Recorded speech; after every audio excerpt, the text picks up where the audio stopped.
ఇప్పుడు చెప్పు నీ యొక్క క్వైరీ. ఏంటంటే మామూలుగా సర్వము అంటే ఇప్పుడు మనం ఏం చేసినా అంటే నువ్వు చర్చిస్తున్న పుస్తకము నేనెవరిని, నేనెవడను అన్న దాంట్లో 17వ ప్రశ్నలో సర్వము ఈశ్వర కార్యమే కాదా అని ప్రశ్న అని అడిగిండు శివశంకర్ ఆయన అడిగిండు. అయితే నాకేం వచ్చింది ఆలోచన అంటే సర్వము ఈశ్వర కార్యమే కాదా అంటే సర్వము ఈశ్వర కార్యమే కాదా అంటే ఇప్పుడు మనము ఇప్పుడు ఫర్ ఎగ్జాంపుల్ ఒక ఎగ్జామ్కి నేను ప్రిపేర్ అవుతున్నా, అయితే మధ్యలో నాకు అన్ఎక్స్పెక్టెడ్గా ఏదైనా ఇప్పుడు ఫర్ ఎగ్జాంపుల్ నేను ఒక పెళ్ళికి వెళ్తున్నా హైదరాబాద్కి, వెళ్తుంటే మధ్యలో అనుకోకుండా యాక్సిడెంట్ అయింది అనుకోండి, అట్లా అనుకోవడము ఈ దైవ నిర్ణయం అయినందుకే అట్లా జరిగిందా, అవును, లేకపోతే నాకు యాక్సిడెంట్ అయ్యేది ఉంది కాబట్టి నేను ఆ పెళ్ళికి వెళ్ళాలని అనుకున్నానా, లేకపోతే నేను వెళ్ళాలనుకుంటున్న బస్సులో అన్ఎక్స్పెక్టెడ్గా నేను వెళ్ళలేకపోయినా కానీ పోతున్న వాళ్ళకు యాక్సిడెంట్ జరిగిందనమాట. పోతున్న వాళ్ళకి అమ్మో దేవుడు ఉన్నాడు కాబట్టి ఆ బస్సులో నేను పోయినందుకు నాకు యాక్సిడెంట్ జరగలేదు అంటే దీంట్లో మనం ఇప్పుడు ఇదంతా ఆలోచనలు, you are philosophizing the whole thing, ఇంత కాంప్లికేట్ లేదు. ఓకే, ఇప్పుడు ఇదంతా నా ఆలోచనే. ఇప్పుడు అది ఇప్పుడు నేను వెళ్తుంటే నాకు మార్గ మధ్యంలో యాక్సిడెంట్ అయింది, ఓకే, అది దేవుని కార్యమైనా, నేను పోకపోవడం దేవుని కార్యమైనా? ఆ ప్రశ్నకి జవాబు అవును అని, కానీ ఆ ప్రశ్న అడిగిన వ్యక్తికి అది జవాబు ఏంటిది? అది అంతా ఈశ్వర కార్యమేనా కాదా అంటే అంతా ఈశ్వర కార్యమే జవాబు అయిపోయిందా? అంటే మనం ఏం కానీ అది రమణ మహర్షి చెప్పలే, ఒక వ్యక్తి అడిగితే దానికి ఇచ్చిన జవాబు అది. అంటే ఒక వ్యక్తి యొక్క స్థాయిని బట్టి అతని యొక్క అన్వేషణ స్థాయి ఉంటుంది మనకి. స్థాయి ఎట్లా అంటే తెలుస్తుంది, చెప్తా. దానికి రకరకాల మార్గాలు ఉన్నాయి. అంటే మనం అట్లా ఒక బ్లాంకెట్ స్టేట్మెంట్ చేయడానికి లేదు. ఇంతకుముందు అనుకున్న ఒక అనాలజీ, ఒక ఇద్దరు సైంటిస్టులు స్టేజ్ మీద కూర్చొని మాట్లాడుతున్నప్పుడు కామన్ మ్యాన్కి అర్థం కాకపోవచ్చు. ఒకవేళ కామన్ మ్యాన్ ప్రశ్నిస్తే అప్పుడు సైంటిస్ట్ ఇచ్చే జవాబు కామన్ మ్యాన్కి అర్థమయ్యే విధంగా చెప్పే ప్రయత్నమే ఉంటుంది తప్ప తన ప్రజ్ఞాపాఠవాలు లేకపోతే తన పాండిత్య పటాటోపం ప్రదర్శించడం ఉండదు. అంటే ఇంతసేపు అందుకని అడిగిన వ్యక్తి శివశంకర్ పెళ్ళై జవాబిచ్చినవాడు రమణ మహర్షి. ఓకే, అయినప్పటికీ ఎదుటి వ్యక్తికి ఇవ్వవలసిన జవాబిస్తూ తాను చెప్పవలసింది కూడా ఫైనల్గా చెప్పే ఉండొచ్చు. ఇప్పుడు దానికి ఏముందో చదువు, ఆ కొన్ని లైన్స్ మొత్తం యథావిధిగా చదువు. ఇచ్చ, సంకల్పము, ప్రయత్నము లేకనే ఉదయించు ఆదిత్యుని యొక్క సన్నిధి మాత్రం చేత సూర్యకాంతపు రాయి అగ్నిని వెదజల్లుట, కమలములు వికసించుట, నీరు ఇంకిపోవుట, లోకంలో జనులు తమ తమ పనులలో ప్రవర్తించి కొనసాగించి అణిగిపోవుట, అయస్కాంత ప్రభావం చేత ఇనుపసుది కదడం లాగా సంకల్పమే లేని ఈశ్వరుని సన్నిధాన విశేష మాత్రము చేత నడుచుకునే 3 వృత్తులకు లేక పంచకృత్యములకు లోబడిన జీవులు తమ తమ కర్మానుసారము చేష్టలు కలిగి అనగా పనులను నెరవేర్చి విశ్రమిస్తున్నారు. అయినను ఈశ్వరుడు సంకల్ప సహితుడు కాదు. ఏ కర్మ ఆయనను అంటదు. అది లోక కర్మలు సూర్యుని అంటనట్లు చతుర్భూతముల గుణాగుణములు వాటినంతటిని ఆవరించిన ఆకాశాన్ని అంటనట్లు ఉన్నది. ఎంత స్పష్టంగా ఉంది. భాష కొంచెం గ్రాంధికంగా ఉన్నా ఆయన చెప్పింది పూర్తి.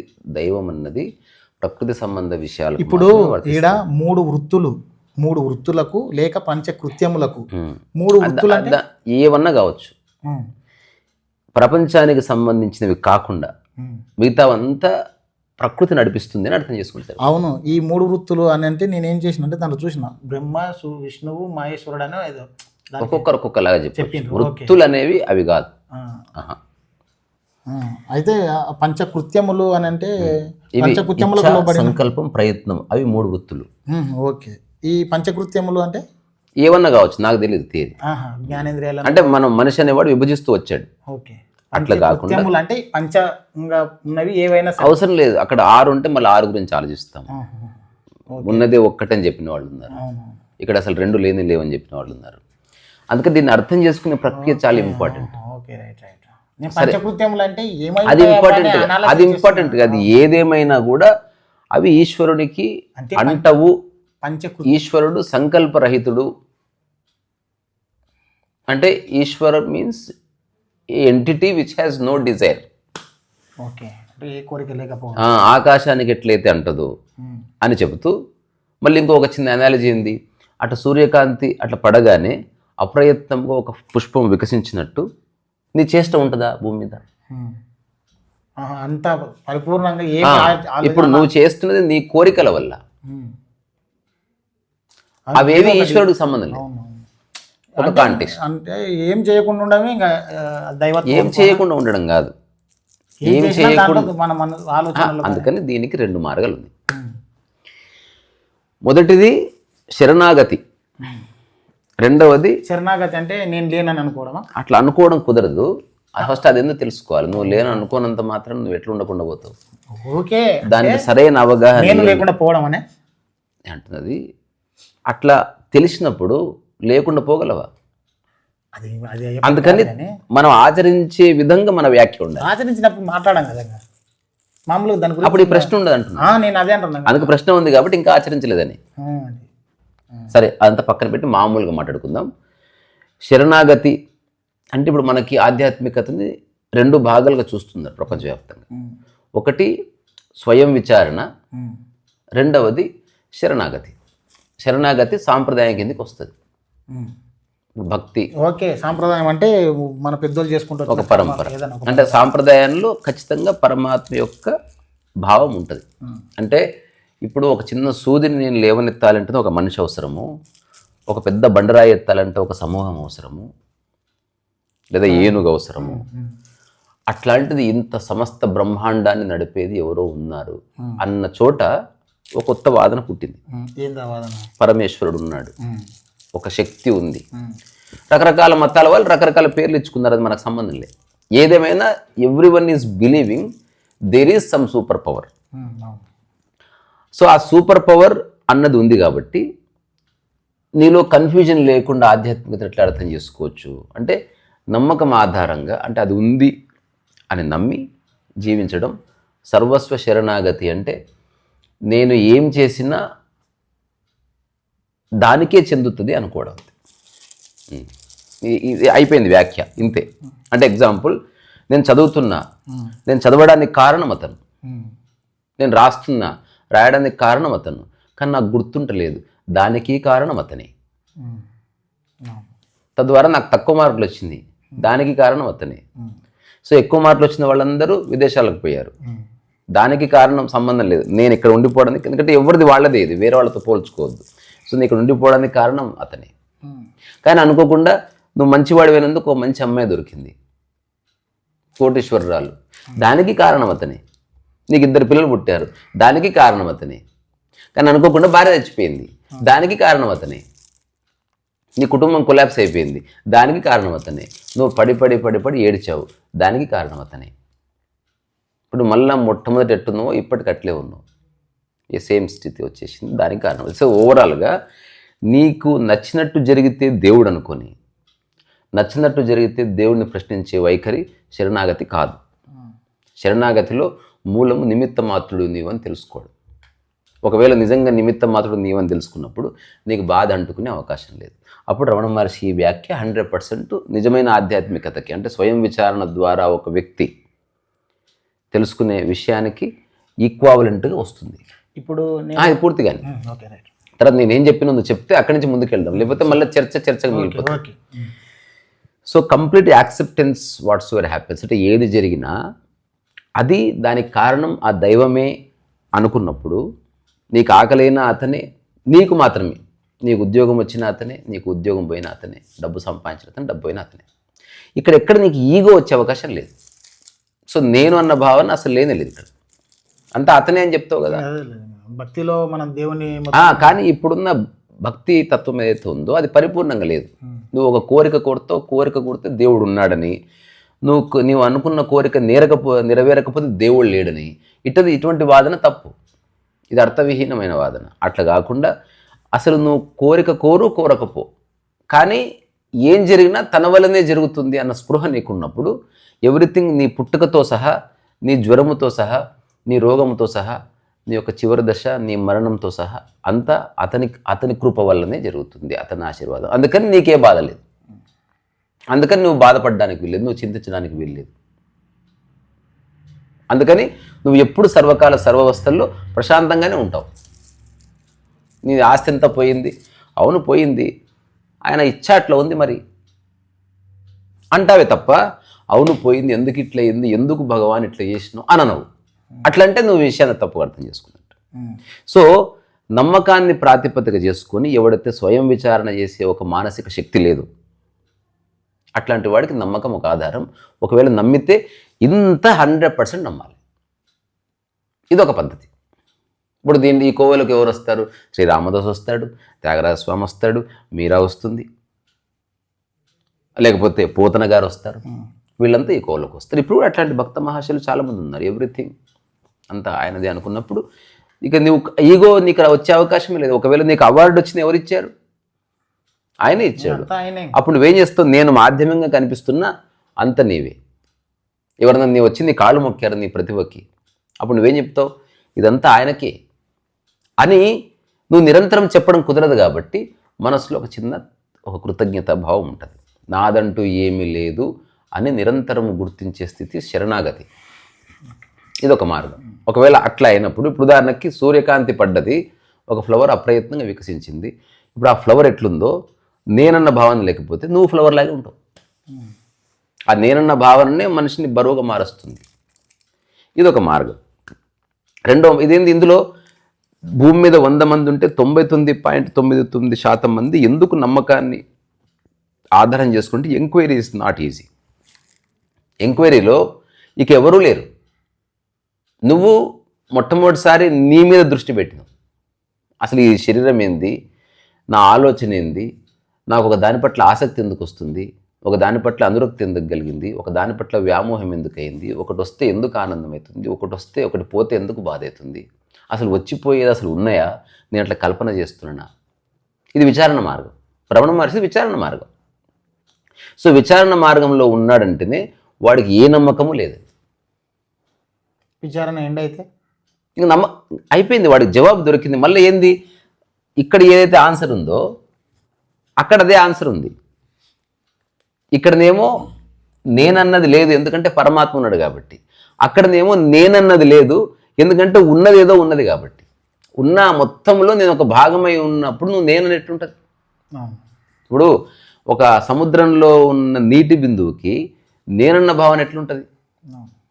ఆ నీటి బిందువు ఎక్కడున్నా, ఒక 50 కిలోమీటర్ల అవతలున్నా, ఇంకో 100 కిలోమీటర్ల అవతలున్నా, ఆ నీటి బిందువు సముద్రంలోనే ఉంది.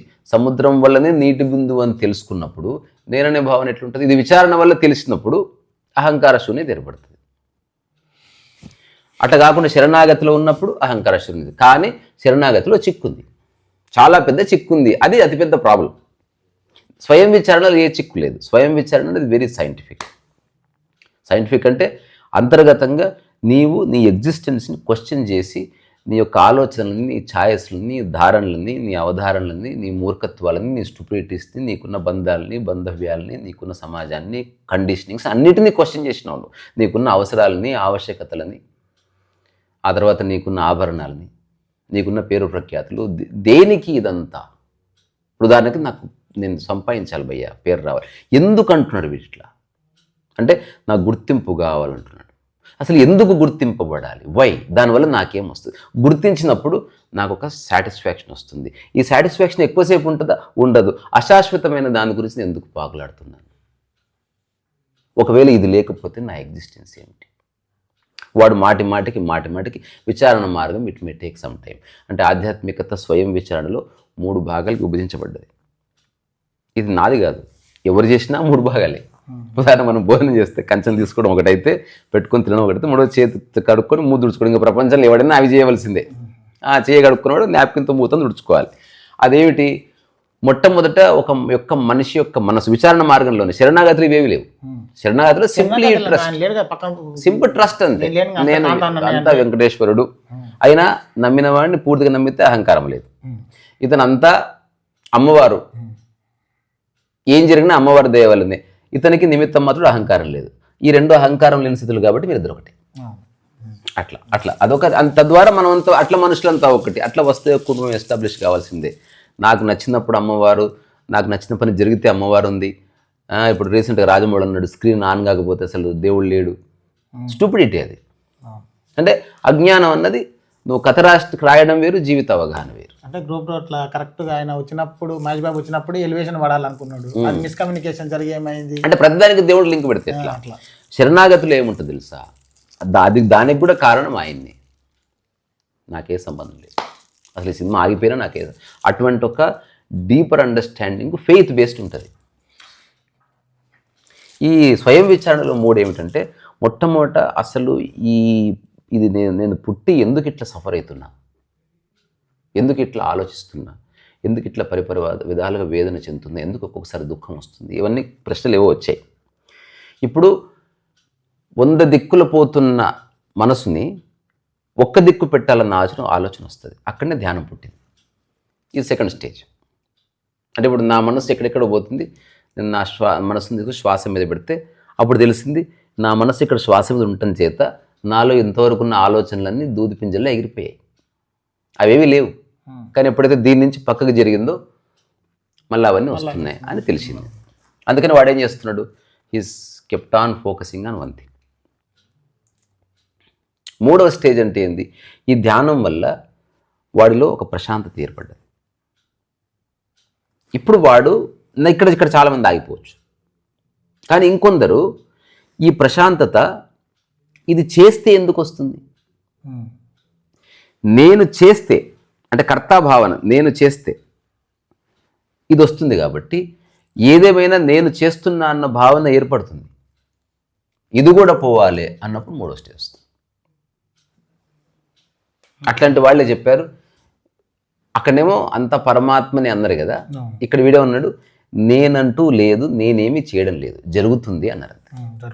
నేను జరుగుతున్న దాంట్లో భాగమై ఉన్నాను, కానీ నేనేది జరగడం లేదు, చేయడం లేదు, నేను ఏది సంకల్పించడం లేదు. కానీ జరుగుతున్న దాంట్లో నేనేమి చేయగలను, నా పాత్ర ఎంత, నా ధర్మం ఎంత, అంత మాత్రం వరకు నేను నిర్వర్తిస్తున్నాను. మీరంతా నన్ను పొగుడుతున్నారు, కానీ నాకు తెలుసు నేను నిమిత్త మాత్రుణ్ణి, నేను నిజంగా ఒక్కడిని ఏమి చేయలేను. దీనికి చిన్న అనాలిసిస్ చెప్తే ఎవరికైనా అర్థమైపోతుంది. ఇప్పుడు ఈ క్షణం ఒక వ్యక్తి స్టేజ్ మీద పాట పాడుతున్నాడు, అతనికి ఫస్ట్ ప్రైజ్ వచ్చింది. ఇప్పుడు అహంకారం అంటే ఏంది, నేను కాబట్టి గెలిచానని చెప్పాడు. ఇప్పుడు ఈ విచారణ మార్గంలో ఉన్నవాడు ఎప్పుడు అట్లా చెప్పాడు, ఎందుకు చెప్పాడు, ఈ క్షణం నేను పాట పాడాను అంటే ఆ పాట పాడి రాసినవాడు ఉన్నాడు, ఆ పాట సినిమాలో షూట్ చేసినవాడు ఉన్నాడు, ఆ పాట నాకు చేరవేసిన మా సినిమా థియేటర్ వాడు ఉన్నాడు, ఆ తర్వాత చాలాసార్లు వినడానికి ఉపయోగపడ్డ టేప్ రికార్డర్ ఉంది, ఆ తర్వాత ఆ పాట నేను నేర్చుకోవడానికి కావలసిన భాషా సంపత్తి ఇచ్చిన మా గురువుగారు ఉన్నారు, ఆ పాట నేర్చుకోవాలంటే శక్తి కావాలి, ప్రతిరోజు అన్నం వండి పెట్టిన మా అమ్మ ఉంది, ఆ అన్నం వండి పెట్టడానికి ఎవరైతే బియ్యం ఇస్తున్నారో ఆ రైతు ఉన్నాడు. అంటే ఈ ఉన్నారు.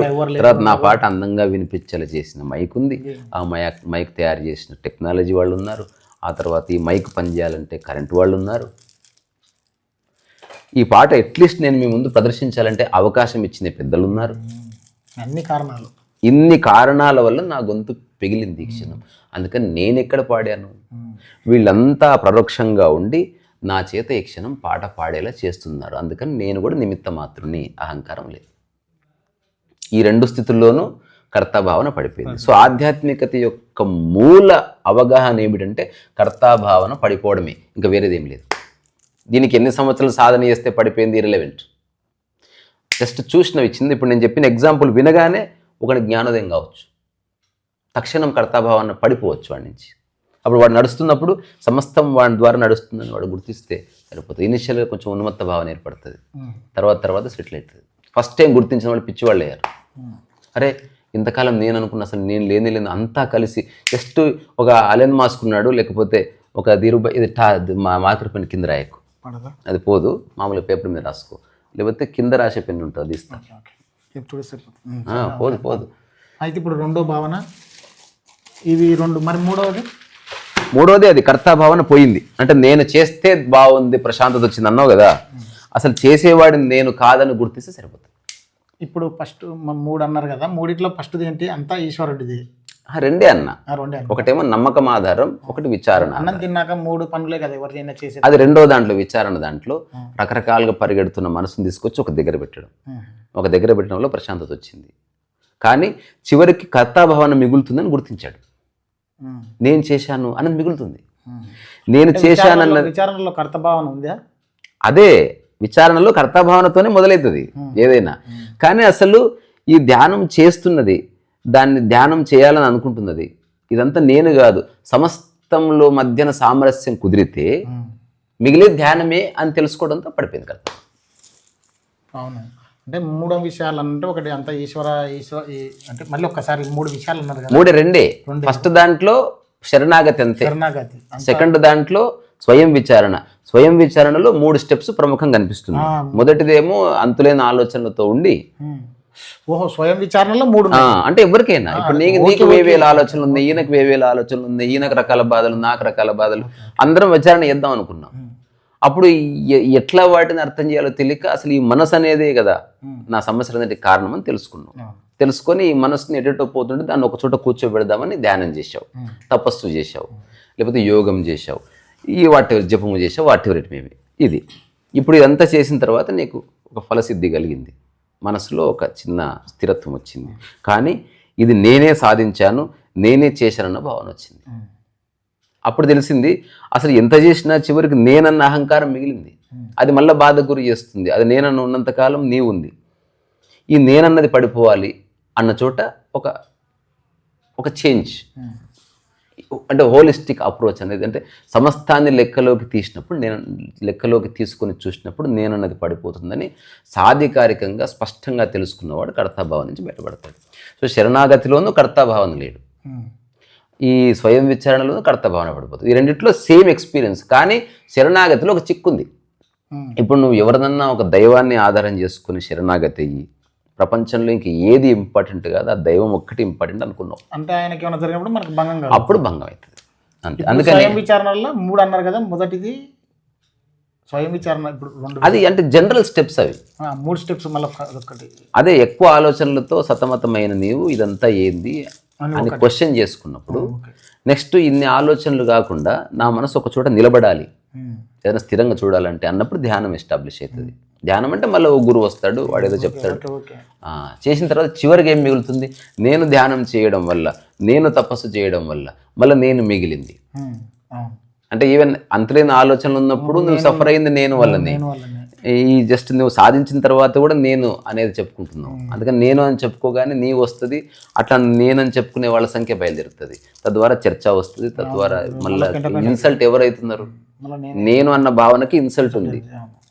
సో ఈ నేను అన్న భావన పడిపోతే అసలు గౌరవము లేదు, పరువు లేదు, ప్రతిష్ట లేదు, ఇన్సల్ట్ లేదు, అభినందన లేదు, సాధించేది లేదు, కోల్పోయేది లేదు అని తెలుసుకొని జీవన్ముక్తులు అయ్యారన్నమాట.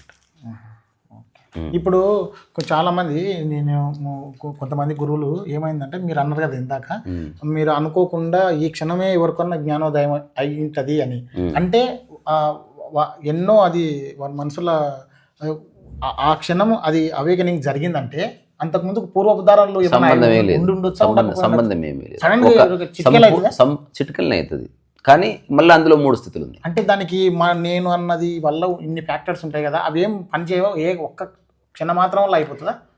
అసలు అట్లా దానికి ఒక మెథడాలజీ అనేది ఉంటే జ్ఞానోదయం ఎలా పొందాలని స్కూల్స్ ఉండేవి. అంటే వాని మీద ఎన్నో ఫ్యాక్టర్స్ పనిచేస్తాయి కదన్నా, ఒక్క సెకండ్ లెవెల్ వెళ్తే వెళ్ళిపోతాయి అంత. ఒకటి గుర్తుపెట్టుకో, నీ మనసును ఒక బ్యాగ్ అనుకోను, నువ్వు రకరకాల వస్తువులు వేసుకొని పడుకున్నావు చేతిలో. ఈయన మనసు ఒక బ్యాగ్ అనుకో, ఈయన ఒక 100 వస్తువులు వేసుకున్నాడు బంగారం, ఆయనకు నచ్చినవి. నా మనసు ఒక బ్యాగు, నేను పుస్తకాలు పెయింటింగ్ కలర్లు వేసుకున్నాను. వదిలేయడానికి జ్ఞానం అక్కర్లేదు, జస్ట్ ఏదైనా వదిలేయచ్చుగా, ఏదైనా వదిలేయచ్చు. కానీ మనం అన్నీ వేసుకున్నాం కదా. అందుకని నేను చెప్పేది వేసుకోవడానికి టైం పట్టొచ్చు, వదలడానికి మన ముగ్గురికి పట్టే సమయం ఒకటే అంటున్నా. Okay okay. ఇప్పుడు నేను బంగారు పాత్ర, నువ్వు ఒక రాయి ముక్క, నువ్వు ఒక గాజు గ్లాసు, ఒకటి పేపర్. కానీ ఈ క్షణంలో మనం మాట్లాడుతుంటే వాడు వదిలేయగలిగింది అంటే మనకు లేదు. అంటే కర్తాభావన పోవడం అంటే అసలు వదిలేయడం కూడా అవి లేవని తెలుసుకోవడమే.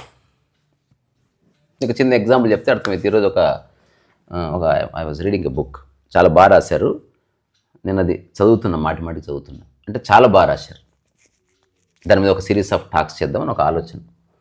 అదేమిటంటే అందులో ఒకటి, ఇప్పుడు చిరంజీవి ఒక సినిమాలో యాక్ట్ చేస్తున్నాడు. ఆ సినిమాలో సన్నివేశం ప్రకారం వీళ్ళని చంపాడు, కట్టనగానే నార్మల్ అయిపోయాడు. ఎందుకు? అది యాక్షన్ కాబట్టి.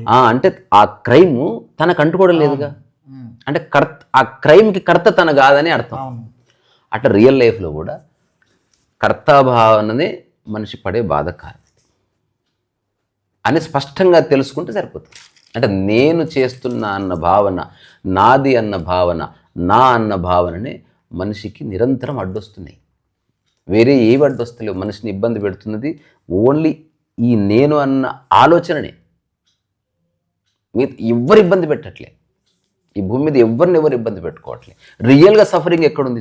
నువ్వు ఫస్ట్ ఇనిషియల్గా అది నా కారణం, ఇది కారణం, అది కారణం, అది కారణం చెప్తూ నువ్వు ఎంక్వైరీ చేస్తే అసలు అవన్నీ కారణం అని గుర్తిస్తున్నది ఎవరు? నేను అన్న భావాన్ని. ఒక జనరల్ ఎగ్జాంపుల్, ఒక 10 మంది కూర్చున్నారు, ఒక వ్యక్తి చచ్చిపోయాడని తెలిసింది. అందులో ఒక వ్యక్తి ఎందుకు ఏడుస్తున్నాడు? అదే వాళ్ళకి సంబంధించిన వాళ్ళు. చచ్చిపోవడం వల్ల ఏడుపు వస్తలేదు, అది నా అన్న భావనకి దెబ్బ తగిలింది. అక్కడ నా అనుకున్నది ఎట్లా పోతుంది అని ఏడుస్తున్నాడు. మరణం ఎప్పుడు ఎవరిని బాధించలే భూమి మీద. నా అన్నది మరణించడం బాధిస్తుంది. అందుకని ఎవరైతే ఈ విషయాన్ని అర్థం చేసుకున్నారో, ఎవరైనా మరణించినా ఎవరు పుట్టినా సేమ్ చూశారు. అంటే డ్యువాలిటీ నుంచి బయటపడ్డం అంటే ఇంతే. నా అన్నది పడిపోయినప్పుడు ఎవరి మరణమైనా మరణమే. నా అన్నది ఉన్నప్పుడు నా వాళ్ళు మరణిస్తే వేరు, పక్కింటోడు మరణిస్తే వేరు, వేరే దేశం వాడు మరణిస్తే లెక్కలోకి లేదు.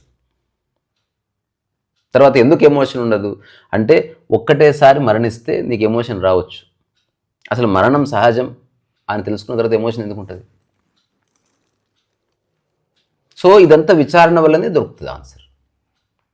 సో మరి స్వయం విచారణ చేసిన రమణ మహర్షి లాంటి వాడు ఎందుకు 12 సంవత్సరాలు 13 సంవత్సరాలు మౌనంగా ఉన్నాడంటే, మళ్ళీ దీంట్లో ఒక ఆధ్యాత్మిక రహస్యం ఉంది. ఆ రహస్యం ఏమిటి? ఇప్పుడు నీకు తాగుడు అలవాటు ఉంది. ఇది first stage. Somehow you corrupt అయిపోయి తాగుడులో పడ్డావు. ఇప్పుడు నీకు అనిపించింది, అందరు చెప్పారు, ఊరంతా చెప్పారు, సర్పంచ్ చెప్పాడు, తాగుడు మానేరా మానలే. ఒకరోజు నీకు తాగొద్దు అనిపించింది. ఇది సెకండ్ స్టేజ్. అనిపించదు 99%, బట్ ఒకటికి అనిపించింది, అంతే కదా. జ్ఞానోదయం పొందిన వాళ్ళ సంఖ్య చాలా అరుదు కదా. అట్లా ఈ 1,00,000 మందిలో ఒక్క తాగుబోతు కనిపించింది, తాగకూడదని. ఇప్పుడు అతను వెళ్ళి ఎవరికైనా చెబితే నమ్ముతారా? నిజంగా తాగుడు మానేశాడు అతను, కానీ ఎవ్వరు నమ్మరు, తాను కూడా నమ్మడు. రేపు సాయంత్రం వరకు తెలియదు. ఇక్కడనే రియల్ ఛాలెంజ్. తాగుడు మానేయడం సమస్య కాదు, మానేసిన తాగుడు కొనసాగించడం సమస్య. అతిపెద్ద ఛాలెంజ్ ప్రశాంతంగా ఉండడం కాదు, ప్రశాంతత కొనసాగడం. అతిపెద్ద ఛాలెంజ్ నిద్రపోవడం కాదు, నిద్ర 8 hours బ్రేక్ కాకుండా ఉండడం. అతిపెద్ద ఛాలెంజ్ ఆనందంగా ఉండడం కాదు, ఆనందం కొనసాగడం. ఇప్పుడు ఆ జ్ఞానోదయం అయిన వ్యక్తి తాగుడు అలవాటు ఉందనుకో, అతడు ఇంకా రేపు మన జ్ఞానోదయం పొందిన వ్యక్తి గురించి మాట్లాడాలి. జ్ఞానోదయం పొందిన వ్యక్తికి అసలు ఏ అలవాటు ఉండదు. అదే జ్ఞానోదయం అంటే పూర్వం ఉండదా? జ్ఞానోదయం అయిన పూర్వం ఏమని ఉండొచ్చు. ఒకసారి నీకు జ్ఞానోదయం అయిందంటే అర్థం తెలుసు, నువ్వు దేన్ని పట్టుకోవడం లేదు, దేన్ని వదలడం లేదు. ఏది సందర్భమో అది మనసుకు అంటుకోకుండా సందర్భోచితంగా చేయడమే ఉంటుంది. అందుకని చూసే వాళ్ళకి తప్పు అనిపించిందా అతను చేస్తాడు. రెండో ప్రశ్న లేదు. ఒకవేళ అతను ప్రశ్న జ్ఞానోదయం అయిన వ్యక్తికి అలవాటు కాదు. ఎందుకంటే సందర్భం ఉదాహరణకి తనకు అది చేయాలనిపిస్తే చేస్తాడు, లేకపోతే చేయనంటే చేయడం. అక్కడ అనివార్యం అనిపిస్తే చేస్తాడు. అతనికి ఎందుకు నా అన్నది లేనప్పుడు పరువు లేదు, ప్రతిష్ట లేదు. మహారాజు లాగా అసలు ఏముండదు. ఆయన తాగిండంటే ఆయనకు తాగాలంటే తాగిండు, ప్రాణం పోతుందా వల్ల దారుణాలు లేవు కదా, ఏం లేదు మైండ్ ఎలా అంటే అది అసలు అది నెగిటివ్ గా గిల్ట్ గా చూడనే లేదు. అసలు తర్వాత తాగితే ఈ క్షణం అసలు మనిషే లేనప్పుడు ఇప్పుడు నా పడిపోతే అసలు నీవెవడు నా అన్నది పడిపోతే. ఇప్పుడు రెండోది ఇంతకుముందు చెప్పింది మళ్ళీ ఒకసారి నువ్వు అర్థం చేసుకో, ఇది చాలా క్రూషియల్. నాకు తెలిసి ఆధ్యాత్మికత ఆశ్రమాలు ఇవి ఎవ్వరు చర్చించరు, ఎందుకంటే ఆ స్థాయి వరకు రారు. అంత సాధనలో కొట్టుకుపోతారు, అంతే. రియల్ క్రక్స్లోకి రారు. సాధన బాగా చేస్తున్న కర్తాభావన వదిలేయమని చెప్పి ఆధ్యాత్మిక ఆశ్రమాలు లేవు. ఇంకా బాగా చేయని చెప్తున్నారు, చేసిన వాడిని గుర్తిస్తున్నారు, అవార్డు ఇస్తున్నారు, వాడి కర్తాభావాన్ని సఫిస్టికేటెడ్గా మారుస్తున్నారు.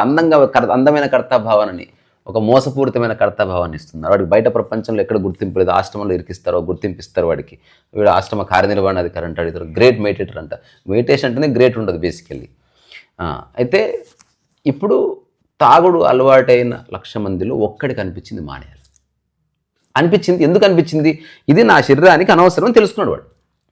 జ్ఞానం ఏమన్నానికి శరీరమే ఉండదు కదా. అట్లా శరీరం ఎందుకు ఉండదు? అంటే 100% ఉంటుంది. ఇదంతా మిత్ అటు ఎందుకు ఉండదు? మరి శరీరాన్ని శరీరంగా గుర్తిస్తాడు అంతవరకు. అది సారీ శరీరం ఎందుకు ఉండదు? ఇప్పుడు ఖచ్చితంగా కూడా అన్నీ ఉన్నాయి. ఇక్కడ ప్రపంచం ఉంది, జీపు ఉంది, కారు ఉంది, బస్సు ఉంది, అన్నీ ఉన్నాయి. దానికి నాకు మధ్యన నా లేదంతే. That's all. ఇంకా వేరేది ఏమి లేదు. ఇప్పుడు నా దగ్గర ఎదురుగా నా ఫోన్ ఉంది. ఫోన్ 100% ఉంది. కానీ ఫోన్ నేను నాది అనుకొని వాడట్లే, అంతే తేడా.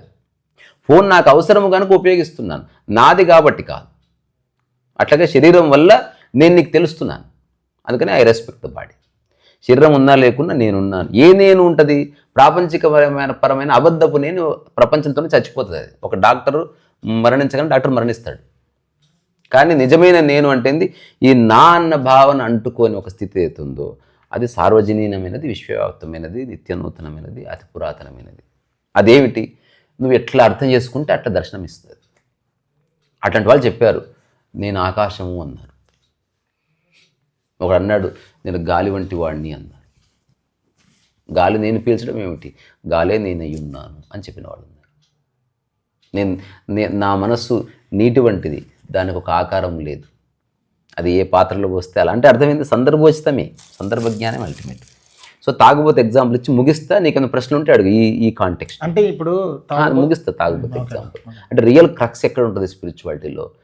స్థితిని పొందడం అందరికీ సాధ్యమైంది. ప్రతి వ్యక్తి రోజులో ఒక్క క్షణమన్న జ్ఞానోదయాన్ని అనుభవిస్తున్నాడు, ఒక్క క్షణమన్న ఆత్మజ్ఞానపు స్థితిలో ఉంటున్నాడు, ఒక్క క్షణమన్న స్థితప్రజ్ఞా స్థితిని అనుభవిస్తున్నాడు, ఒక క్షణమన్న పూర్తి ధ్యానావస్థలో ఉంటున్నాడు, ఒక క్షణమన్న సమాధిని అనుభవిస్తున్నాడు, ఒక క్షణమన్న డ్యుయాలిటీకి బియాండ్గా అద్వైత స్థితిని అనుభవిస్తున్నాడు. ఎవ్రీడే ఎవ్రీ మనిషి. కానీ దానికి నిలబడతలేదు అంతే. బాత్రూంలో అందరే యోగులే, అక్కడ నీవు ఉండవు, నేను ఉండను. మూత్రం పోస్తున్నప్పుడు స్వాపర భేదాలు ఏమి ఉండవు. నేను పోస్తున్నా గొప్పగా పోయాలన్న థాట్ ఉండదు అసలు. ఇప్పుడు దీనికి రిలేటెడ్గా ఒక ప్రశ్న. తాగవద్దు పూర్తి చేయాలి. అది అది అది ఎందుకు పూర్తి చేయాలంటే అది ముగిస్తే నీకు ఓవరాల్గా ఒక పిక్చర్ వస్తుంది. రమణమ్మ ఎందుకు మరి అంత అంత అన్ని సంవత్సరాలు పట్టింది అంటే దీనికి పట్టింది అనమాట. అంటే నా తాగుడు మానేయాలి అన్న నాకు ఆలోచన వచ్చింది, పడిపోయింది. అది అవసరం లేదని తెలుసుకున్నబ్బా సంహవ్. తెలుసుకున్న తర్వాత ఇప్పుడు ఊర్లో ఎవరికైనా చెప్తే వాడు పెద్ద తాగుబోతురాడు, వాడెక్కడ మానేయాలి అంటే ఇతను ఏమాత్రం కన్విన్స్ చేయలేదు. ఎన్లైటన్మెంట్ అంటే ఎప్పుడు కన్విన్స్ చేయకపోవడం ఎవరిని, దాన్నే స్థితి అని పేరు. నేను తాగుడు మానేశాను అని చెప్పి ఊరుకున్నాను. రేపు చూద్దాం కదా, ఎల్లుండి చూద్దాం కదా. 6 నెలలు అయింది, సంవత్సరం అయింది, అతను తాగలే. ఇప్పుడు అతను ఏం చేస్తున్నాడు? మాటిమాటికి తాగుడు గుర్తొస్తుంది. మళ్ళీ తాగుడు మానేసినంత మాత్రం అది పోదు, ఒక ఆలోచనకు వస్తుంది నీ దగ్గరికి. ఇప్పుడు బాడీ వెళ్ళాలి కదా అందుకే కూర్చోవలసి వచ్చింది. ఇప్పుడు రమణ మహర్షి ఎందుకు కూర్చున్నా అంటే ఆలోచన వస్తుంది. ఇప్పుడు తాగవలసింది మనస్సు కాదు, శరీరమే. అనుష్ఠానం చేయవలసి వస్తుంది. ఇక ఈ శరీరాన్ని లేపేది లేదు. ఆలోచన వస్తే రానిపోని. సో ఆలోచన ఇప్పుడు తాగుడు మానేసిన మనసులో తాగుడు నడుస్తుంటుంది. ఎవరికైనా ఒక అమ్మాయిని మర్చిపోవాలనుకున్నావు, నిర్ణయించుకున్నావు, అయినా రేపు మధ్యాహ్నం గుర్తు రావచ్చు. కానీ మొట్టమొదటిసారి స్పందన లేకుండా ఉంది అంటే ఆలోచనతో నువ్వు అసోసియేట్ కాకుండా ఊరికి ఎట్లా ఉన్నావు. ఇప్పుడు చిన్నపిల్లవాడు 2 రకాలుగా తల్లి ప్రవర్తిస్తుంది. ఒకటి, వాడు చాక్లెట్ మమ్మీ అని ఏడిస్తే వెంటనే చాక్లెట్ ఇవ్వడము. రెండోది, నువ్వు ఏడ్చి గీల పెట్టినా వాడు చాక్లెట్ ఇవ్వకపోవడం. ఆ స్థితి ఉంటుంది కదా. అనుకుంటే అమ్మ స్పందించకుండా వాడి బట్టలు చింపుకుని అసలు తల తిప్పి చూడదు. యోగి లక్షణం అది. ఆలోచన వచ్చి ఇబ్బంది పెడుతున్న వాడు కదలలేదు. ఒక 2-3 సంవత్సరాల్లో అసలు ఆలోచన రావడం లేదు, అయినా వెయిట్ చేస్తున్నాడు.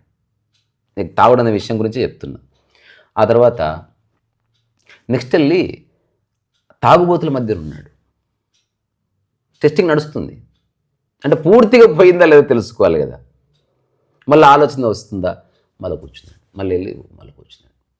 ఉంది ఇంకా అది. ఆ తర్వాత ఒక 5-6 సంవత్సరాలు అయింది.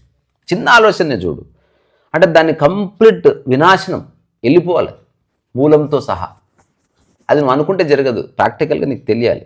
ఇప్పుడు అతను వెళ్ళి బార్ అండ్ రెస్టారెంట్లోనే పనిచేశాడు కూడా, అయినా అతనికి ఒక్కసారి కూడా తాగుడన్న ఆలోచన రాలేదు. అది ట్రయల్ అండ్ టెస్ట్ అయిపోయిన తర్వాత అక్కడి నుంచి బయటపడాడు అంతే. ఇప్పుడు ఇతను ఏమీ చెప్పకముందే ఆ ఊరోళ్ళందరూ వచ్చి తాగుడు మానేయాలనుకున్న వాళ్ళతో ఇతను కాళ్ళు మొక్కారు. ఓకే. ఎలా చేసావురా నువ్వు అసలు? అంటే అతని స్థితే నిజమైన టీచింగ్. అప్పుడు అతను చెప్పిన ఉత్తి సూక్తులు అయితే తాగుడు మానేసిన ఆలోచనలు వస్తాయి. నేను అప్పుడు దాన్ని పట్టించుకోలేదు. మొదటి స్టెప్. నెక్స్ట్ తాగడం మానేస్తారు కదా ఈరోజు. రేపు మధ్యాహ్నం ఆలోచన వస్తుంది. వచ్చినప్పుడు కదలకుండా ఒక చోట కూర్చోండి. కాసేపు ఆలోచన దాడి చేసి వెళ్ళిపోతుంది, మళ్ళీ రాదు. ప్రయోగం చేసి చూడండి. ఇదే సాధన అంటే. ఆలోచన వచ్చినప్పుడు లేచిపోయి ఇంకా అయిపోయింది, మళ్ళీ స్టార్ట్. నేను అంటున్నది జ్ఞానోదయపు యొక్క స్థితి అందరికి కలిగితే, జ్ఞానోదయం నాకు ఇప్పుడు ఎవరితో నాకు బంధం లేదు అని ఇప్పుడు నా టాక్ ద్వారా ఒకటి రియలైజేషన్ వచ్చింది. అంత మాత్రం చేత నిలబడదు అది. జ్ఞానోదయం అయింది, నిలబడాలంటే టైం పడుతుంది. రియల్ మ్యాజిక్ జ్ఞానోదయం అవడంలో లేదు, అది నిలబడడానికి టైం పడుతుంది. అంటే ఇప్పుడు మనం మాట్లాడుతున్నప్పుడు ఒక జ్ఞానోదయం 100% అవుతుంది, ప్రతి ఒక్కరికి అవుతుంది. జ్ఞానోదయం కావడం అంటే అది తక్షణ జ్ఞానోదయం ఉంది. ఇప్పుడు నిలబడడానికి టైం పడుతుంది. 4 ఏళ్ల తర్వాత మళ్ళీ అనుకోకుండా వీడు పోయి తాగిండంటే తాగడా ఇంకా? ఇప్పుడు అది పూర్తిగా ఆలోచన పోయిన తర్వాత అతను గ్లాస్ పట్టుకున్న అతనికి దాని పట్ల వ్యామోహం కానీ, దాని రెప్యుటేషన్ కానీ, అది అలవాటుగా కానీ ఏ విధంగానూ అది ఉండదు. తాగితే కూడా ఉండదు. అసలు తీసుకోడు. అది ఎప్పుడు తీసుకుంటాడు? డాక్టర్ కనుక ఇది లేకపోతే చచ్చిపోతావు, ఇది ఒక మెడిసిన్ అనుకుంటే తాగుతాడే. కానీ తను మత్తు కోసము, తనను తాను తృప్తిపరచుకోవడం కోసము ఇక ఏ చేష్ట చేయబడదు. ఇప్పుడు అనిపించింది అనుకో పోయి లేచిపోయిన తర్వాత ఇంకా మళ్ళీ స్టార్ట్ కదా. అంటే మళ్ళీ స్టార్ట్ అంటే మళ్ళీ అయిపోయింది. You succumb to it. అంటే ఇప్పుడు నేను ఏమంటానంటనా, ఇప్పుడు తాగుడు నాకు అలవాటు ఉంది, అది ఎగ్జాంపుల్గా చెప్పాను. ఈ తాగుడు అనే ఫ్యాక్టర్ బయట నుంచి వచ్చింది కదన్నా మన అందుకే ఎగ్జాంపుల్గా చెప్పిన. ఇక్కడ తాగుడు అంటే ఒక అర్థమవుతుంది. తాగుడు మానేయడం ఈ క్షణం మనం ముగ్గురం మానేద్దామరా అనుకోవచ్చు, మనం మానేసాం కదా. ఒకవేళ కానీ ప్రకృతి నేను మళ్ళీ ఫస్ట్ ఆ ఎగ్జాంపుల్ పట్టుకో. అంటే వాట్ హ్యాపెన్స్ అనేది అర్థం చేసుకుంటే అది నీలో మిగతా అన్ని విషయాలు ఎంతవరకు జరిగిందో తెలుసుకోవచ్చు. ఇప్పుడు తాగుడు పడిపోవడం అనే చోట ఆధ్యాత్మిక పరంగా కర్తాభావన పడిపోవడం అనేది ఒకటి తీసుకో, అంతే లెక్కలోకి. కర్తాభావన తాగుబోతుకి మాటి మాటికి తాగుడు ఆలోచన వచ్చినట్టు కర్తాభావన మాటి మాటికి వస్తూ ఉంటుంది. ఖచ్చితంగా వస్తుంది. ఎవరు చేశారు? నేను చేశాను.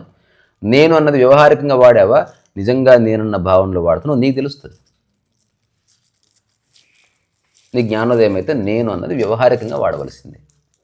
నేనన్నది లేదు. కానీ అది మాట్లాడకపోతే, ఆ పదం ఉచ్చరించకపోతే కన్ఫ్యూజన్ బయలుదేరుతుంది. అంటే ఇప్పుడు తింటున్న తిండి శరీరం కోసం తింటున్నాం కదా, అక్కడ కూడా నేనేం లేదు కదా. లేదు. సెక్సువల్గా కూడా నేను లేదు కదా. లేదు. కర్తాభావన ఉండదు, పని ఉంటుంది. కర్మలాగా చేయబడుతుంది. ఇప్పుడు ఉదాహరణకు నేను వంట చేస్తున్నా, తినడం ఈ శరీరం నిలబడాలి కాబట్టి వంట చేయబడ్డది. కానీ నేను వంట చేసినా అని చెప్పుకో అంటున్నా గొప్పలు. ఓకే, అది పడిపోతుంది. సో పని ఇంతకుముందు ఏం చేసినావో ఇప్పుడు అదే చేస్తావు. There is no difference. జ్ఞానోదయం కోసం ఏది త్యాగం చేయవలసిన అవసరం లేదు. కర్తాభావన ఒక్కటి పడిపోతే అసలు త్యాగం ఎక్కడిది? జ్ఞానోదయం కావడం ఓకే, కానీ దాన్ని నిలబెట్టుకోవడానికి సాధన ఎన్ని రోజులు పడుతుంది? అది టైం, నీ స్థితి, మళ్ళీ ఆలోచన నీకు తెలుస్తుంది. ఇప్పుడు వేరే వాడికి తెలియదు. ఇది ఒక్కటి గురువుకి తెలుస్తుంది, వాడికి తెలుస్తుంది. ఎందుకంటే గురువు ఆ స్థితి నుంచి బయటకు వచ్చిన వాడు కాబట్టి. ప్రపంచపు విషయాల్లో నుంచి అంటే వ్యసనాలు కానీ అవి కానీ అది ఎగ్జాంపుల్ మాత్రమే. అసలు జ్ఞానోదయానికి వ్యసనానికి సంబంధం లేదు. కర్తాభావన ఉందా లేదా అదొక్కటే చెక్ చేసుకో. ఎందుకు? మన జ్ఞానోదయం అన్నది నువ్వు ఒక మంచి పర్సన్ మార్చడానికి కోసం లేదు, జీవన్ముక్తి గురించి మాత్రమే ఉంది. అంతే. ఇప్పుడు సమాజంలో అన్ని రకాల బ్యాడ్ హ్యాబిట్స్ ఉండి మంచి వ్యక్తులుగా, మంచి సిటిజన్స్గా ఉండి అవార్డ్స్ తీసుకుంటున్న వాళ్ళు ఉన్నారు. But they may not be enlightened. ఇంకా కర్తాభావన ఉండి ఉండొచ్చు. కర్తాభావన వల్ల వచ్చే నష్టం ఏమిటంటే ఖచ్చితంగా బాధ, ఖచ్చితంగా మిజరీ, ఖచ్చితంగా ప్రతిస్పర్ధ, ఇవన్నీ ఉంటే అవే మనిషికి లేకుండా చేయాలి. అసలు కర్తవు నీవు కాదు అని తెలుసుకోవాలంటే ఏంది? ఇది ఎట్లుందంటే సముద్రంలో ఒక ఫ్లవర్ వేస్తే నదిలో ఆ ఫ్లవర్ కొట్టుకుపోతుంది. 2 వ్యాఖ్యలు ఉన్నాయి. నేను చూసినవి ఎట్లా కొట్టుకుపోతున్నా అంటది ఒక ఫ్లవర్.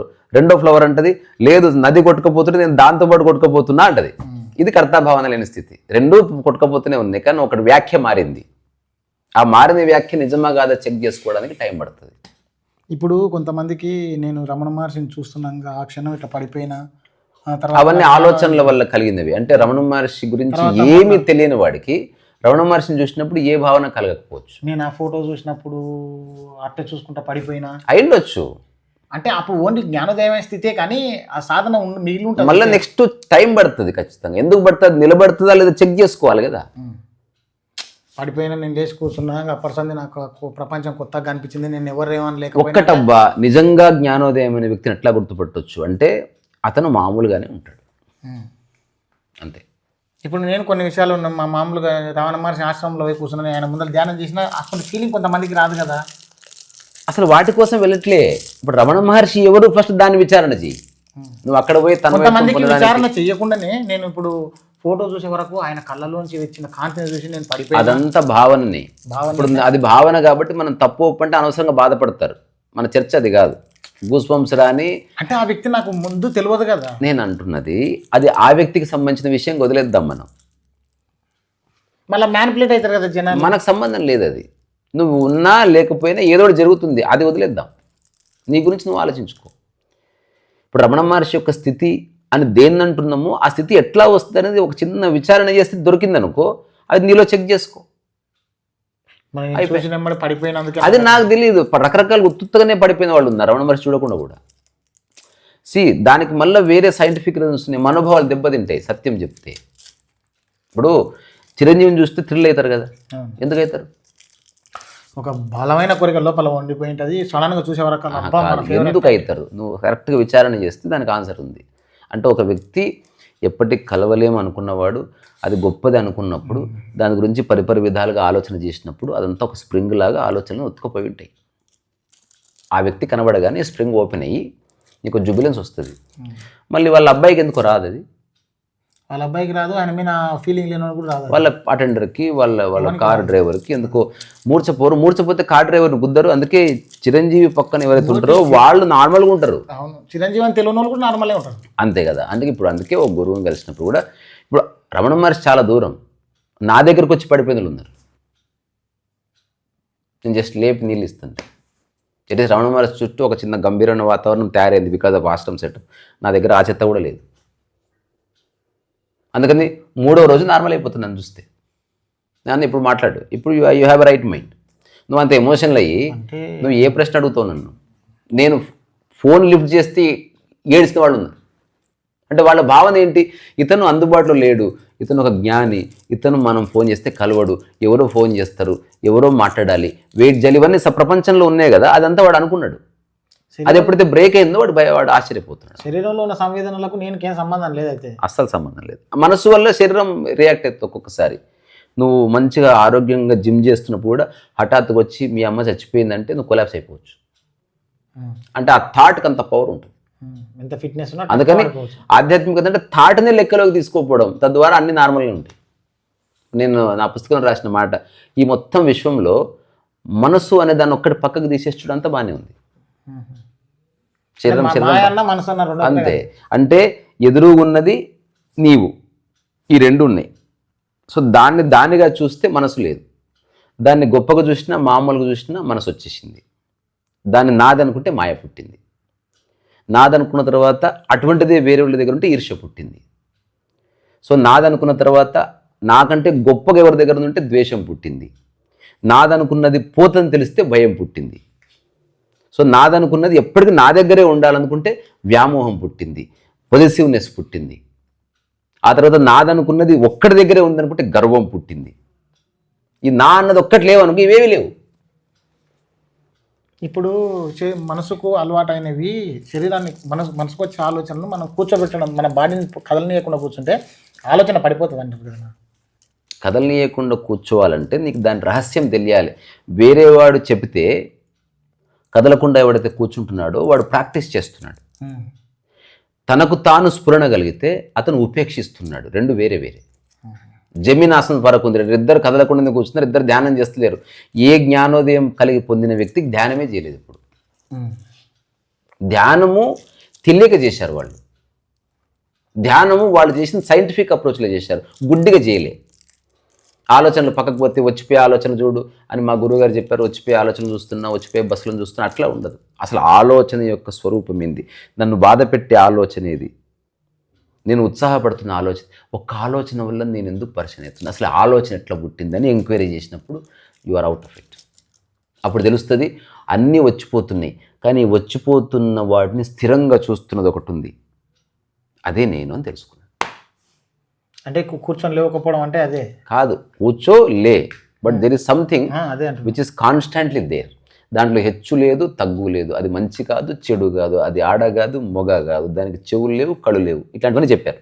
నేను కూడా చెప్తున్నా ఎగ్జాక్ట్లీ దానికి ఏమీ లేవు, కానీ అది ఉంది. అది ఎటువంటి ఉంటుందంటే, నువ్వు ఎప్పుడన్నా ఈ ఎగ్జాంపుల్ నేను మాటిమాటికి ఇస్తా, ఎప్పుడన్నా ఒక డీప్ ఫారెస్ట్కి ఒక్కడివి పో, అంటే ఒక్కడివి పోకు, సెక్యూరిటీ చూసుకొని పో.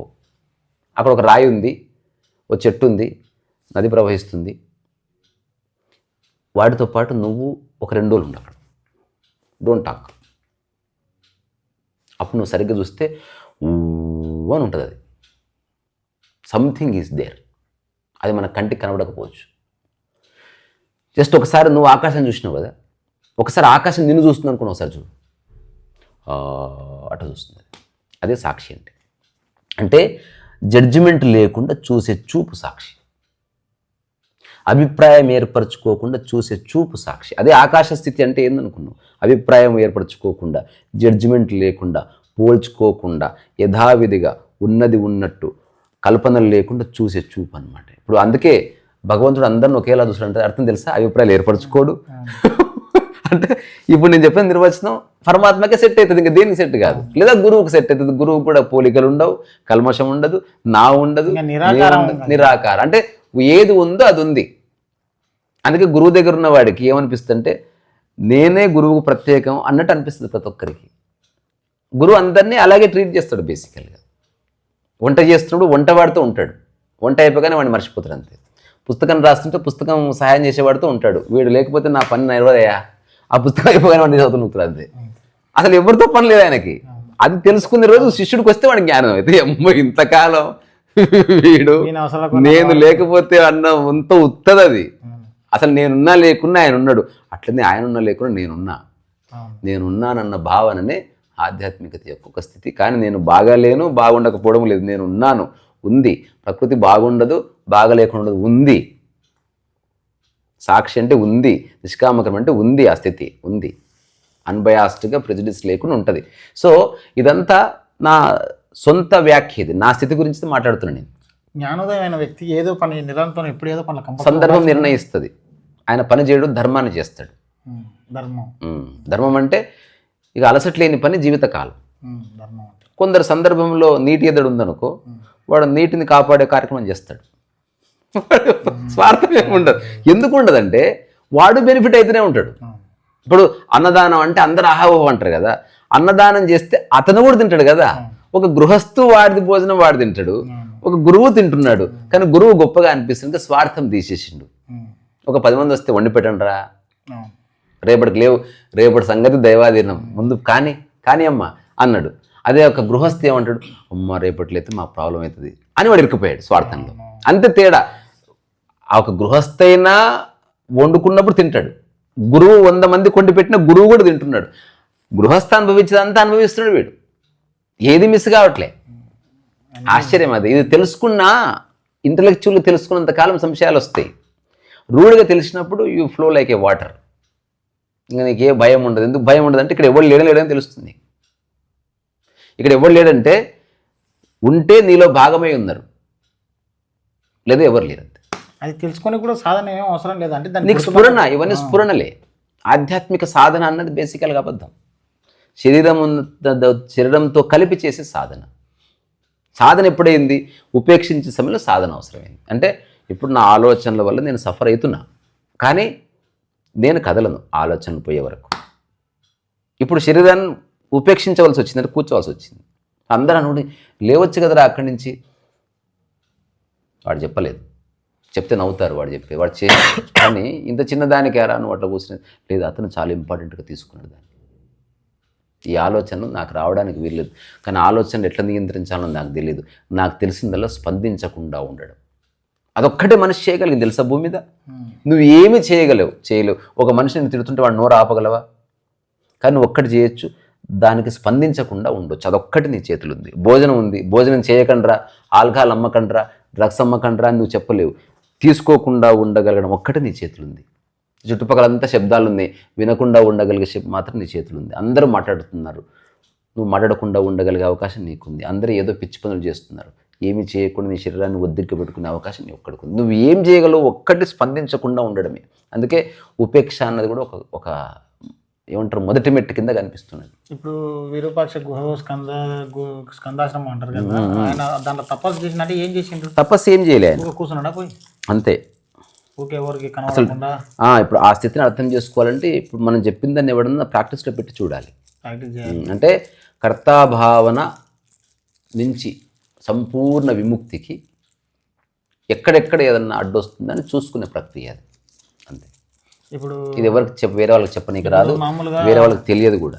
ఇప్పుడు విపశ్యన దానం చేయాలని మన టైసన్ కూడా అడిగితే అదొక్కటి చేయొచ్చు అని అడిగితే, ఎందుకు అవసరం లేదు, మనం ఇక్కడ కూర్చొని ఉండగలిగితే స్థితి ఉండి మన శ్వాసను మనం నెత్తిన పెట్టాలన్నా, ముక్కడ పెట్టాలన్నా, ఎక్కడ పెట్టాలన్నా అక్కడ పెట్టాలంటే అక్కడ నిలబడుతుంది. అంటే మనం 2 years బ్యాక్ కూడా మన ఆటోలో వెళ్ళినప్పుడు నేనున్న ఈ క్షణం నేను 2 శ్వాసల నుంచి నా ముక్కులోంచి వస్తున్నాయి, అవసరం అయితే నేను బయట నుంచి వాసన వస్తుందంటే దాన్ని ఆపేస్తా అని కొన్ని చెప్పిండు. అవి ఉండిపోయాను అనమాట.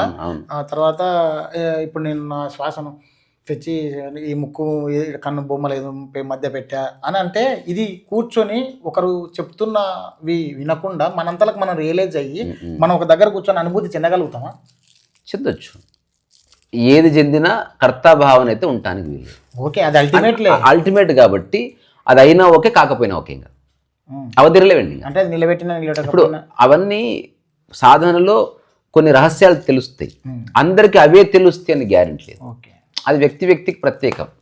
కానీ కర్తాభావన లేనప్పుడు అది గొప్పగా చెప్పుకోరు. అందుకే ఎవరన్నా ఏదన్నా అది మామూలు విషయం లేవయ్యా అని చెప్పారు వాళ్ళు.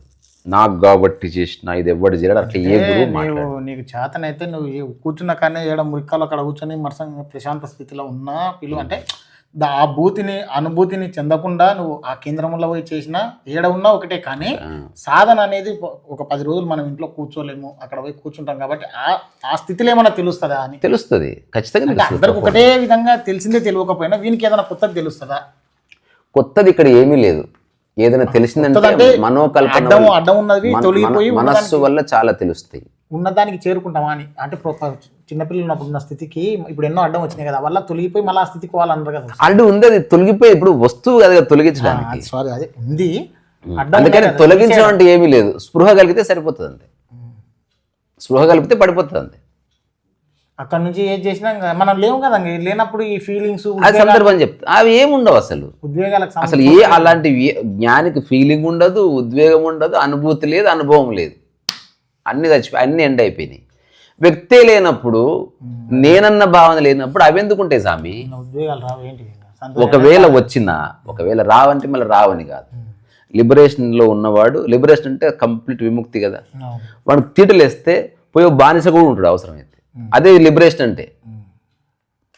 ఇప్పుడు డబ్బు నీది అనుకుంటే ఏమైనా చేస్తావు కదా, అట్లా తను అనుకుంటే ఏమైనా చేయగలడు. సందర్భం వల్ల సంకల్పం చేస్తాడు, ఎందుకంటే మనస్సు యొక్క రహస్యం తెలిసినవాడు కాబట్టి. అది తన ఛాయిస్ అది. సో జ్ఞాని అనంతంగా పని చేయవచ్చు, ఏ పని చేయకుండా కూడా ఉండొచ్చు. కానీ ఈ ఇద్దరికి కర్తాభావన లేని కారణంగా అనుభవించే స్థితి ఒకటే. కానీ సమాజంలో వాడు గొప్పగా అనిపిస్తాడు, వీడు వేస్ట్ అనిపిస్తాడు. ఆ సమాజం యొక్క దృష్టి కాబట్టి సంబంధం లేదు. అయితే ఇప్పుడు మొత్తానికి మనం ఫస్ట్ ఎత్తుకున్న అంశం ఏంది? సర్వము ఈశ్వర కార్యమే కాదా అంటే అనుకున్నోనికి అయినట్లు అప్పుడు ఈశ్వరుడు అంటే ఎవరు? రూపమా? మళ్ళీ నెక్స్ట్ వస్తుంది విచారణలో. ఇప్పుడు విచారణ ఎవడు? ఇప్పుడు విచారణలో ఈ ప్రశ్న కూడా వస్తుంది ఖచ్చితంగా. ఎందుకంటే ఇంతమంది నమ్ముతున్నప్పుడు ఈశ్వరుని నువ్వెట్లా నమ్మవు? అప్పుడు రూపంగా చూస్తున్నావా, నిరాకారంగా చూస్తున్నావా అన్నది రియల్ క్వశ్చన్. అంటే లక్షణంగా చూస్తున్నావా, లేదా ఒక వ్యక్తి ఆకారంగా చూస్తున్నావా? ఆకారం అనేది ఫెయిత్. అంటే వాడు ఆట చూసి ఆగుతాడు. అందుకే మాటికి టెంపుల్కి వెళ్ళాలి, ఆకారాన్ని చూడాలి. లక్షణాన్ని పట్టుకున్నాం అనుకో. ఇప్పుడు దైవ లక్షణం ఏమిటి? విచారణలో భాగం అంటే భేదభావము లేని ఒక చూపు.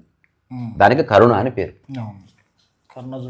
అంటే కరుణ అంటే నీవు నేనని లేకుండా, వాడు వీడని లేకుండా అట్లా ప్రజెంట్గా చూడడం అనమాట. అందుకే కరుణతో ఎవరిని చూసినా ఎప్పుడన్నా మీరు ఒక ప్రయోగం చేయండి, నువ్వు కూడా చేయండి. అవును, అది మనకు సంబంధం లేదు. తెలుగు పదం అది మనకు సంబంధం లేదు. అంటే దానికి మనం అట్రిబ్యూట్ చేస్తున్నాం. అసలు ఆ మతానికి సంబంధించిన పదంగానే అది చెప్పబడుతుంది. అట్లా అయిపోలే ఆగు. ఇప్పుడు ఎప్పుడన్నా చిన్న ప్రయోగం చేయి. ఇప్పుడు నువ్వు ఎప్పుడన్నా దేనన్నా చూసినప్పుడు భేదభావంతో చూస్తున్నావా, ఎక్కువ తక్కువగా చూస్తున్నావు అంటే మనసు దూరితే ఎక్కువ తక్కువ చూస్తావు. అబ్బా భలే ఉంది అంటే మనసు వచ్చేసింది, లేదా జస్ట్ ఉంది అంతే, అది భలే లేదు, భలేగా లేకుండా ఉండడము లేదు. అందుకే ముగ్గురు ఒకలా చూస్తారు. ఉన్నది డెడ్ బాడీ ఉన్నది ఉన్నట్టు చూస్తుంది, కానీ నువ్వు చూస్తున్నట్టు తెలియదు, చైతన్యం లేదు లోపల. తర్వాత నిద్రలో ఉన్నవాడు ఉన్నది ఉన్నట్టు చూస్తాడు, కానీ వాడు కళ్ళు మూసుకున్నాడు, చూడగలడు కానీ కళ్ళు మూసుకున్నాడు. ఈ జ్ఞాని మాత్రం ఉన్నది ఉన్నట్టు చూస్తాడు, అంటే మనసు పక్కకి జరిగింది కాబట్టి మనసు లేకుండా ఉంటాడు. ఇప్పుడు ఎప్పుడన్నా ఒక వ్యక్తి చాలా సమస్యలతో వచ్చినప్పుడు మనసులో ఏ భావన లేకుండా అతను కనుక చూస్తే ఆ ఎదుటి వ్యక్తి యొక్క మానసిక సమస్య క్లియర్ అయిపోతుంది. మన మనసులో చూసే వ్యక్తిలో ఏం భ్రమణ మహర్షి అట్లా చూశాడు అనుకో నేరుగా, జీవితంలో అప్పటి వరకు మోస్తున్న మానసిక క్లైబ్యం అంతా పోయింది. ఆ కరుణకు అంత శక్తి ఉంది, ఖచ్చితంగా 100% పోతుంది. నేను నా అనుభవంగా చెప్తున్నాను. ఆయన గురించి తెలియకుండా ఎవ్వరు ఎవరైనా కానీ మనం అందరిని చూసినాడు చూడని మనం, అది సమస్య వచ్చింది అక్కడ. ఇప్పుడు వేరే వాటి చూస్తుంటే ఏం చెప్పి ఎట్లా చూస్తున్నావు అంటావు, అదే నీవు అనుకున్న గురువు అట్లా చూసినప్పుడు నీకు తగులుతుంది. నీకు మానసిక శక్తి క్లియర్గా ఉంటే ఆ చూపు ఎవ్వరు చూసి, చిన్నపిల్లల కళ్ళలో కళ్ళు పెట్టి చూసినావు అనుకో యూ విల్ బి క్లియర్. కానీ మనం చూడం, చిన్న పిల్లగాడని నీ మనసు చెప్తుంది, చిన్నపిల్లాడు కాబట్టి వీడికి ఏం తెలియదు, అజ్ఞానాన్ని నీ మనసు చెప్తుంది. అందుకని వాడిని పోయి చెంపలు గిల్లే వస్తావు నువ్వు, వాడి స్థితిని గిల్లి రావు నువ్వు. అందుకని అది మళ్ళీ మనసు వస్తుంది. ఓన్లీ కొందరి సమక్షంలోనే మనిషి తన మనసుని పక్కన పెడుతున్నాడు, చెప్పులతో పాటు మనసును వదిలేసిపోతున్నాడు. దేవాలయానికి పోయినప్పుడు మనసు పక్కన పెట్టిపోతున్నాడు, పోలీస్ స్టేషన్కి వెళ్ళినప్పుడు మనసు పక్కన పెట్టిపోతున్నాడు, జడ్జి దగ్గర ఉన్నాడు మనసు పక్కన, ఎక్కువ డ్రామాలు ఆడుతున్నాడు అక్కడ. అంటే గురువు సమక్షంలో మనసు పెట్టినాడు. ఈ జ్ఞాని ఎవరున్నా లేకుండా మనసు పక్కన పెడతాడు, అవసరమైతే మనసును ఎత్తుకుంటాడు, తను చేసే పనికి అనుగుణమైన ఆలోచనలు చేస్తాడు. వేరే ఆలోచనలు ఆ పని కోసం తరుగుతుంటే తరిగే ఆలోచన, రాస్తుంటే రాస్తే ఆలోచన, నడిస్తే నడిచే ఆలోచన, ఫలితం లేదే. ఇప్పుడు ఈ సముద్రంలో ఈ నీళ్లు తీసి ఇందులో పోస్తే ఇంకా ఫలితం ఎక్కడిదబ్బా, కానీ ఊకే పోయాల్సి వచ్చింది కాబట్టి పోస్తుంటాడు అంతే. ఇప్పుడు నేను మొన్న క్వశ్చన్ చెప్తే అంటే ఇట్లా కూడా ఆలోచిస్తానంటే ఇట్లనే ఆలోచిస్తాను నేను, ఉన్నది అదే కాబట్టి. ఇప్పుడు ఫోన్ పోయిందంటావు కదా, నువ్వు సరిగ్గా చూడు, ఉంది అది నీ దగ్గర లేదంతే. అది జ్ఞానం అంటే అది. ఇప్పుడు ఉంది కాబట్టి ఇంక బాధపడకు, ఇక్కడ ఏది పోతలేదు, నీ దగ్గర నుంచి పోతే బాధ అవుతుంది. ఫోన్ పోయిందని బాధపడతలేవు, ఫోన్ నా దగ్గర లేదని బాధపడుతున్నావు. ఇది తెలుసుకో, ఫోన్ ఉంది ఎక్కడో ఒక చోట కదా, వెతుకుదాం, మనం ఏం మాట్లాడుకుంటున్నాం అని మళ్ళీ మొదటి అది ఎక్కడుందో చూడండి అన్నాడు తప్ప ఈషన్ మాత్రం కూడా బాధ లేదు. ఎందుకంటే అది ఉన్నప్పుడు బాధ ఎందుకు, అది ఫోన్ కూడా దాంట్లో మనకు సంబంధించినవి ఉన్నాయి, విలువైనవి ఉన్నాయి అని ఎక్కడైనా ఉంది కదా. అది ఇప్పుడు సమస్య అంతా నా అధీనంలో ఉండాల్సింది ఎటో పోయిందని నాకు మళ్ళీ ఇబ్బంది వచ్చింది, మళ్ళీ కర్తాభావం వచ్చింది. అందుకని నేను కొన్ని సంవత్సరాల తర్వాత నేను తెలుసుకున్నది, నువ్వు ఎన్ని సాధనలు చేస్తావు, ఎన్ని గంగలు మునుగుతావు, ఎంతమంది గురువులను కలిసినావు, ఎన్ని పుస్తకాలు చదివినావు, అంత ఇర్రెలవెంట్. ఒక్కటే రెలవెంటు, కర్తాభావన ఉందా, నీకేం అర్థం కాలేదు, కర్తాభావన పోయిందా, you have understood something very remarkable, అది చెప్పలేకపోవచ్చు. రెండవది, పోల్చుకుంటున్నావా, నీకేం అర్థం కాలేదు, పోలిక పోయిందా, something you have understood very deeply. ఉన్నది ఉన్నట్టు చూస్తున్నావా, నీకేదో రహస్యం అర్థం. పోలిక పోవాలంటే కూడా సాధన అవసరమా? అవసరం లేదు, పోల్చుకోవాల్సిన దాంతో పోల్చుకో, పోలిక వెళ్ళిపోతుంది. అంటే పోల్చుకోవాల్సింది ఏంది? ఉదాహరణకి నువ్వు డబ్బు సంపాదించాలనుకున్నావు, నీ బామ్మరితోనో తమ్ముడితోనో పోల్చుకోకుండా ప్రపంచంలో ఎవరి దగ్గర అత్యున్నతమైన డబ్బు ఉందో వాళ్ళతో పోల్చుకో. అప్పుడు నీ మైండ్ చెప్తుంది ఎప్పటికీ నువ్వు సాధించలేవు అంటది, అట్లా పోలికెళ్ళిపోతుంది. అంటే మనం బియాండ్ ఉండాలి చాలా. ఆ బియాండ్ అది కనిపిస్తుంది కదా. ఇప్పుడు ప్రపంచంలో ఎక్కువ డబ్బు ఎవరి దగ్గర ఉంది? అలన్ మాస్క్ అంతా సంపాదించాలి అనుకో, అప్పుడు నీ మైండ్ ఏం చెప్తుంది? ఆయన కంటే ఎక్కువ సంపాదిస్తామని చెప్తుంది. నువ్వు సరైన దాంతో పోల్చుకుంటే నీ మైండ్ చెప్తుంది నీకు అది సాధ్యం కాదని చెప్తుంది. ఒక్కడన్నా సినిమా హీరోయిన్కి లైన్ వేస్తాడా పోయి? అనుష్క శెట్టి పక్కన ఉంటే ఐ లవ్ యూ అని చెప్తారా? భయం వేస్తుంది. తన హైట్ చూసి తన అందం చూసి నా స్థాయి ఇది కాదని నీ మైండ్ చెప్తుంది. అది ఓన్లీ తన పట్ల తనకు ఏ ధారణ లేనివాడు ఏమైనా చేయగలడు. మన స్థాయి మనకి ఎట్లా తెలుస్తుంది? నీ మైండ్కి మొత్తం తెలుసు. నువ్వెవడు ఇప్పుడు నువ్వు ఒక కారు కొనాలనుకుంటే నీ మైండ్ ఏమైనా బెంజ్ కారు కొనమని చెప్తాను అనుకునేది. అది తీసుకుపోయి మారుతి కాడ అవతలంతో ఎందుకు పోల్చుకుంటుంది అది? నీకు పరిచయం ఉన్న వాళ్ళతో పోల్చుకుంటే ఆ నా అన్న భావన తృప్తి కలుగుతుంది. నీకు పరిచయం లేని వాడితో మైండ్ పోల్చుకొనియదు. ఇప్పుడు నాకు ఎవరు లేరని తీసేయడమే నేను లేనని చెప్పి ఆ తర్వాత సంగతి నేను చెప్తాను. రకరకాల ఆస్పెక్ట్స్ ఉన్నాయి ఇందులో. ఇవన్నీ విచారణలో వస్తాయి, ఖచ్చితంగా వస్తాయి. అంటే పండోరా బాక్స్ ఓపెన్ చేస్తే చాలా తీగలు బయటకు వస్తాయి. అంటే అది నువ్వు అనుకున్నట్టు జరగదు. అది నువ్వు మొదలు పెడితే నువ్వు ఎండ్ చేయాలి. ఉదాహరణ సముద్రంలో దిగావి అనుకో ఈత కొట్టడానికి, తిమ్మింగలం కూడా రావచ్చు. ఈయన పోయిండు సముద్రం అటుపక్క కూడా పోయిండు, రాలే, ఏం రాలే, అది ఆయన అనుభవం. కానీ నువ్వు దిగిన పావు గంటకి తిమ్మింగలం చూసినావు, అతతో షార్క్ వచ్చి పిల్ల కొరకొచ్చు. నీ ఆత్మకథలు అవన్నీ ఉంటాయి.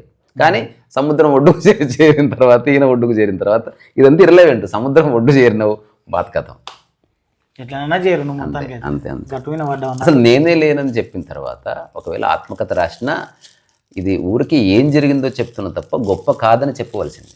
ఇందులో ఏ గొప్ప లేదు. తెలియక అట్లా అనిపించింది నాకు, తెలియక నేను అట్లా పొగడతకు లొంగాను, తెలియక నేను వీటి గురించి ఆరాటపడ్డాను. తెలిసిన తర్వాత అవన్నీ ఉన్నాయి, కానీ అప్పుడు వాటి పట్ల ఉండే తాదాత్మ్యత కానీ ఎమోషన్ కానీ ఇప్పుడు లేదు లేదు లేదని ఒక డిక్లరేషన్ ఉంటుంది అంతే ఒకవేళ ఆత్మకథలో. సో ఆ పాయింట్ ఆఫ్ వ్యూలో ఒక యోగ ఆత్మకథ అన్నది అది వేరే టైప్ ఆఫ్ ఆత్మకథ, అది ఆధ్యాత్మికతకు సంబంధించింది కాదు. అందుకని రమణ మహర్షి ఎవరు అడుగుతారో అంటే ఏ గురువు అయినా 3 రకాలుగా సమాధానాలు ఇస్తాడు. ఇది చివరి వ్యాఖ్య. మళ్ళీ అందుకని నువ్వు చదువుతున్నప్పుడు కూడా తెలుస్తుంది భవిష్యత్తులో. ఒకటి, ఒక వ్యక్తి అడిగిన ప్రశ్నకు జవాబు అది వేరే వాడికి పనికిరాదు, అది ఆ వ్యక్తికి ప్రత్యేకం. రెండవది గుంపుకి ఇచ్చే జనరల్ సమాధానం. మూడవది అసలు ఎవ్వరు లేనప్పుడు తాను చెప్పిన మాట. అదొక్కటే ప్రపంచానికి ఉపయోగపడ, అదొక్కటే సత్యానికి దగ్గర ఉంటుంది. మిగతావి మనకు ఉపయోగపడకపోవచ్చు, జనరల్గా చెప్పింది ఉపయోగపడకపోవచ్చు. జనరల్ మెడిసిన్ అది. స్పెసిఫిక్ అంటే ఒక వ్యక్తి ఈయన అడిగితే ఈయనకి చెప్పాను పెళ్లి చేసుకోవచ్చు ఆ గురువు అంటే రమణ మహర్షి ఏం చెప్తాడు, నీకు ఆసక్తి ఉంటే చేసుకో. మరి ఇప్పుడు హఠాత్తుగా అడిగాను, మరి నీవెందుకు చేసుకోలే? అదే ఇప్పుడు అట్లా అంటే ప్రశ్న వస్తుంది. అది ఆ వ్యక్తి కోసం ఇచ్చిన ఆన్సర్. కానీ ఎప్పుడో ఒకప్పుడు రమణ మహర్షి ఎవరితో సంబంధం లేకుండా ఎగ్జిస్టెన్షియల్గా చెప్పిన మాటలు కొన్ని ఉంటాయి. అవి మాత్రం సత్యం. అవి పాటిస్తే తప్పకుండా జీవితంలో ఒక మార్గం దొరుకుతుంది. అందుకని ఏ పుస్తకం అంటే ఆ పుస్తకం ఈ దేన్ని పడితే దాన్ని కోట్ చేయకూడదు, అజ్ఞానం అది. అది ఏ బుక్ రాసిండు ఆయన అట్లా? అది నీ అనుభవం వల్ల నీకు తెలుస్తుంది. అది ఓకే, నువ్వు గుర్తించే స్థాయి నీకు ఏర్పడుతుంది. ఓకే అది ఎవరికి అంటే ఆయన ఇప్పుడు నువ్వు రమణ మహర్షి ఏదన్నా తీసుకురా, నువ్వు ఎక్కడన్నా లైన్ చూపిస్తే అది రమణ మహర్షి వేరే వాళ్ళకి చెప్పిందా, రమణ మహర్షి గుంపుకు చెప్పిందా, రమణ మహర్షి యొక్క స్థితికి సంబంధించిందా అనేది చెప్పొచ్చు. అది నీ అనుభవంలో వచ్చినప్పుడు ఇది తెలుస్తుంది, లేకపోతే నువ్వు ఎప్పటికి చెప్పలేవు. అది ఇంపాసిబుల్ టు ఫైండ్. ఓకే, నాకు కొన్ని ఉన్నాయి అడుగు. అవి అవి పర్సనలా?